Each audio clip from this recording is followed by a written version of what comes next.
Kyle wanted to keep racing and stay active. That way he could race against Brexton. To have that moment of symbolization for Kyle and just see Brexton standing there. Kyle Busch spent a quarter of a century building the most decorated career NASCAR has ever seen. And then, within 11 days of what looked like a routine sinus infection, he was gone.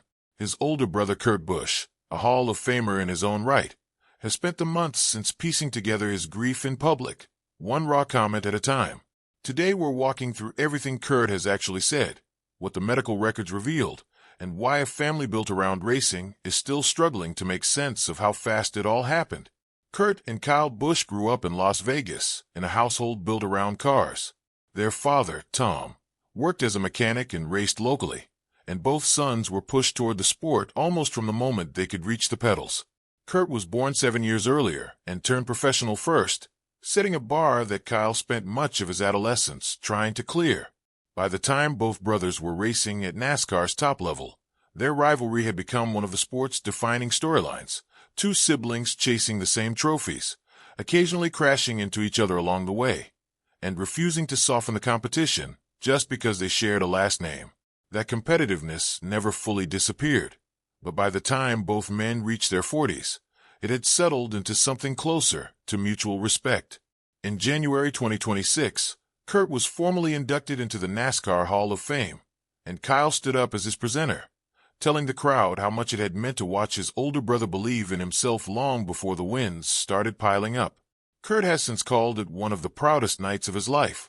Photos from that red carpet, the two of them grinning side by side, would circulate again just months later, for reasons no one in that room could have imagined.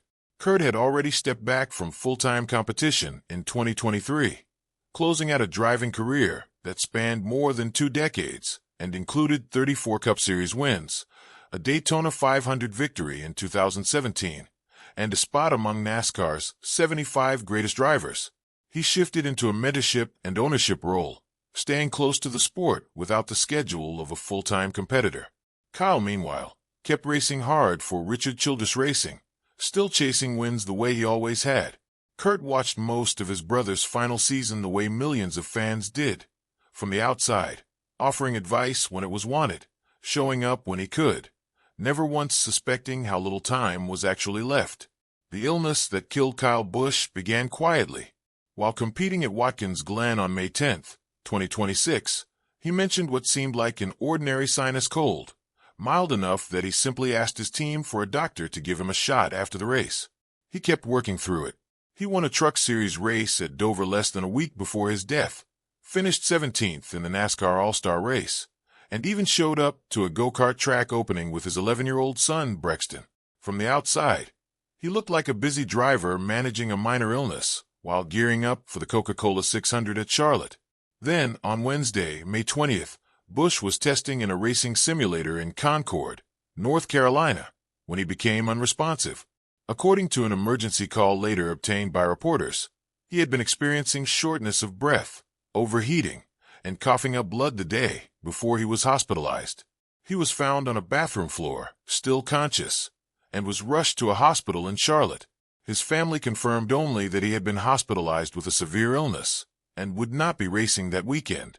Less than a day later, on Thursday, May 21st, 2026, Kyle Busch died. He was 41. 2 days after his death, the Busch family released a statement explaining that a medical evaluation had concluded severe pneumonia progressed into sepsis, causing rapid and overwhelming complications. A death certificate later obtained by reporters filled in more of the picture. Busch had shown symptoms of bacterial pneumonia for days to weeks before sepsis finally took hold. Once it did, his body's immune response spiraled into disseminated intravascular coagulation, a rare clotting disorder, which in turn triggered hemorrhagic shock. Doctors who reviewed the case afterward noted that the physical strain of simulator testing, which mimics the forces drivers feel on track, may have added stress to lungs that were already badly inflamed. What struck several physicians most was the speed of it all. From the onset of sepsis to fatal complications took only about a day, a pace that surprised doctors used to treating severe infections. For a family that had spent decades inside a sport defined by visible, physical danger, The idea that an untreated sinus infection could take Kyle's life within 11 days was almost impossible to accept. That disbelief is exactly what would eventually come through, in Kurt's own words. Kurt didn't speak publicly right away. It took more than 2 weeks after his brother's death for him to post anything at all. On June 8, 2026, he shared a statement on Instagram alongside a collage of old family photos. He thanked fans for the outpouring of support and reflected on growing up racing anything he and Kyle could get their hands on, from big wheels as kids to the biggest stages in motorsports as adults. He described their relationship as something that went well beyond competition. They pushed each other, challenged each other, and learned from each other. Kurt wrote that no trophy or championship could measure the impact his brother had on his life, and closed the post by saying his heart was broken, but that he knew Kyle's spirit would always ride with him. Kurt's grief resurfaced in a more visible way roughly 3 months later, in a preview clip from a NASCAR docuseries released in mid-August 2026. In that clip, he grew visibly emotional, describing how fatherhood had reshaped Kyle's priorities in his final years. How, as Brexton got older and started racing himself, Kyle wanted to stay active specifically so he could one day compete against his own son, echoing the way their father Tom had once pushed both of them into the sport. Kurt also described watching Brexton stand beside his mother, Samantha, during the memorial ceremony held in Kyle's honor, and admitted through tears that the moment forced him to fully absorb that his brother wasn't coming back. Kyle's widow, Samantha, had broken her own silence a few days before Kurt, posting on Instagram on June 5th that the prayers, messages, and acts of kindness from fans had carried the family through the hardest days of their lives. She described their hearts as shattered and thanked people for showing up for their 2 children, Brexton and Lennox, a sentiment Kurt has echoed nearly every time he's asked about his brother's family since. Kurt wasn't the only person close to Kyle working through similar disbelief. Dale Earnhardt Jr., who spent years as one of Kyle's fiercest on-track rivals before the two became genuine friends through short-track and late-model racing, revealed on his own podcast that he had exchanged text messages with Kyle the day before he passed. The two were finalizing plans for Kyle to drive one of Earnhardt's cars in an upcoming Cars Tour race. Their final exchange ended on a lighthearted note that Earnhardt has said became almost unbearable to look back on once he learned what happened barely a day later. Richard Childress, the team owner who guided Kyle through the final stretch of his Cup Series career, gave his own emotional reflection weeks later at a press conference that had originally been scheduled to announce Kyle's contract extension for 2027. Instead, Childress found himself remembering a driver he said he'd once been warned would be too difficult to manage. He recalled speaking with Kyle by phone the night before he was hospitalized, with no indication anything serious was happening, and compared the loss to that of Dale Earnhardt Sr., whose fatal crash in the 2001 Daytona 500 Childress had also lived through as a team owner. He said it was almost impossible to process losing 2 of the greatest drivers the sport has ever produced under his own roof. That grief eventually bled into an unexpected debate that Kurt himself helped shape. As a newly inducted Hall of Famer, Kurt now holds an actual vote in future induction decisions.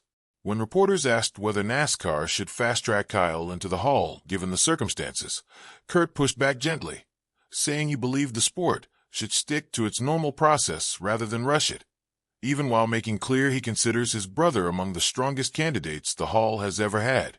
It was a striking moment of restraint from someone with every emotional reason to want his brother honored immediately, and it said a lot about how seriously Kurt takes the institution he now helps oversee.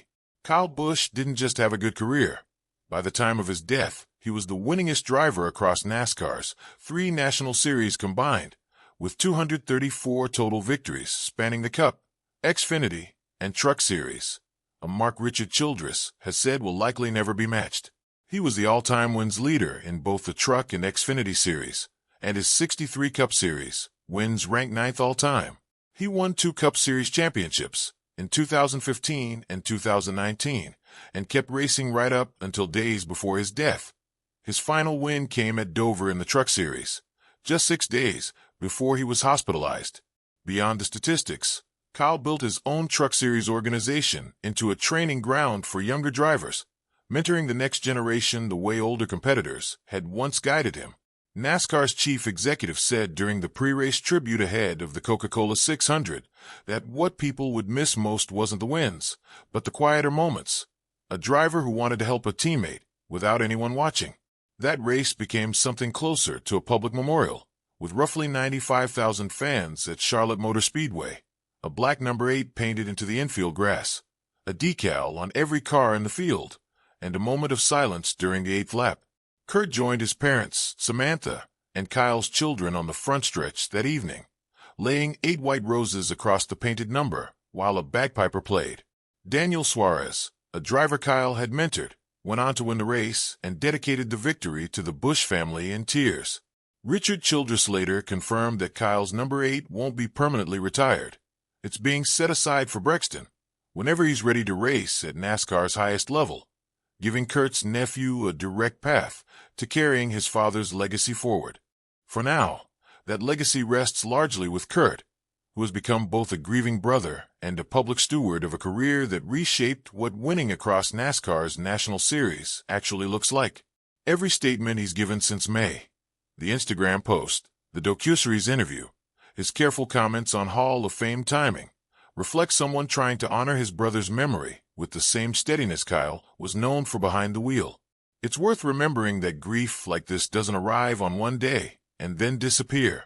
Kurt has described it as something that keeps catching him off guard, whether through an old photograph, a race broadcast, or simply watching Brexton climb into a car the way Kyle once did as a kid in Las Vegas.